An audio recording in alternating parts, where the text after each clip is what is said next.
Welcome to The Explainer. Today, we're going to break down this really fascinating case study, all about communication psychology, straight out of the world of sales.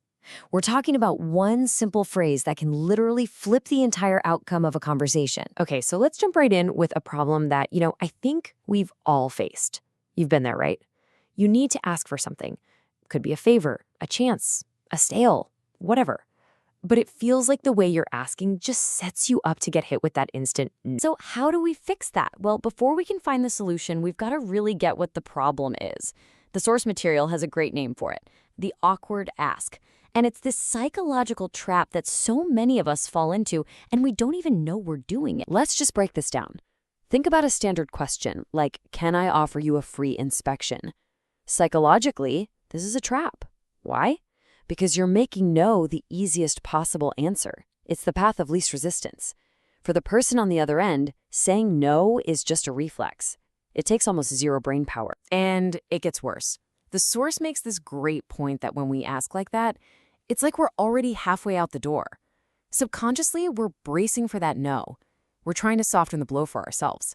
And that defensiveness, it totally leaks into our voice, our body language, and it just makes that rejection even more likely. Okay, but before I give you the magic one-liner, there is something absolutely crucial we have to cover first.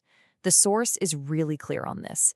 This is a prerequisite that applies to, any script or technique you ever learn if you actually want it to work for you. This quote here just nails it.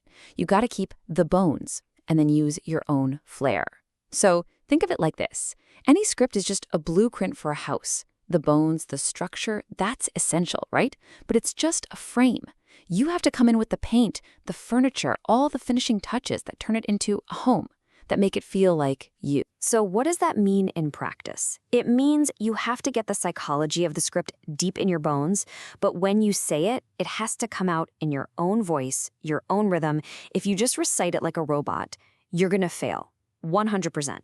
It has to sound like you. Okay, the moment you've been waiting for. Let's get into the actual trick. We're going to look at this one tiny, subtle shift in what you say that completely flips the script on the entire conversation. So after all that buildup, what is it? What's the one-liner that gets around that automatic no? And there it is. Do you have any objection if I hop up on your roof for a quick inspection? I mean, it seems like such a tiny change, right? But the psychology behind it is massive. It totally reframes the entire question and what you expect them to say. So what's the magic here? Well, it's a principle called negative agreement.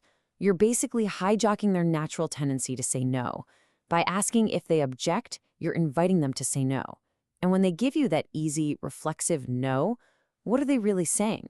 They're saying, no, I don't object. Boom. You got your permission. And you can see the difference right here. With the old can I question, the easiest answer is no, and the conversation is dead. But with do you object, the easiest answer is still no. But this time that no means yes, go ahead. You've literally made it easier for them to agree with you than to disagree. Okay, so now you've got this powerful tool. But, and this is a big but, you can't just walk up and blurt this out like it's some magic spell.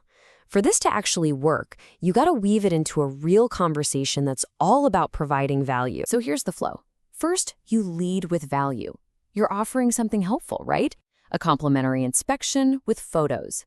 Then you frame the outcomes for them. Best case, they get peace of mind. Worst case, you find a small issue before it becomes a big one. It's only after you've done that you ask the key question. And then, this part is so important. You just be quiet, be patient, wait for their answer. And listen, we have to be real here.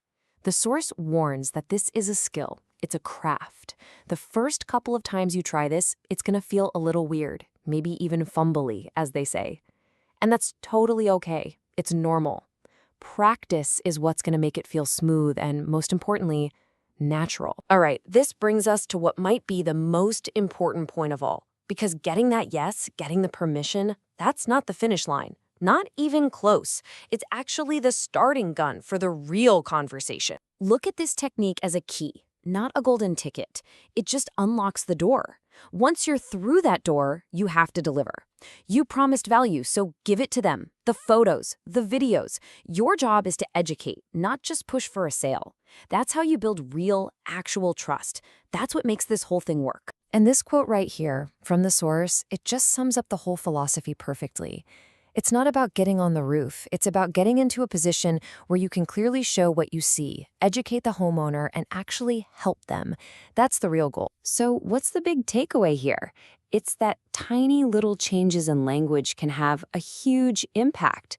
Seriously, just changing one word can take a conversation that feels like a fight and turn it into a partnership. And that's what I want to leave you with. Forget the roofing example for a second. Think about your life. Your work.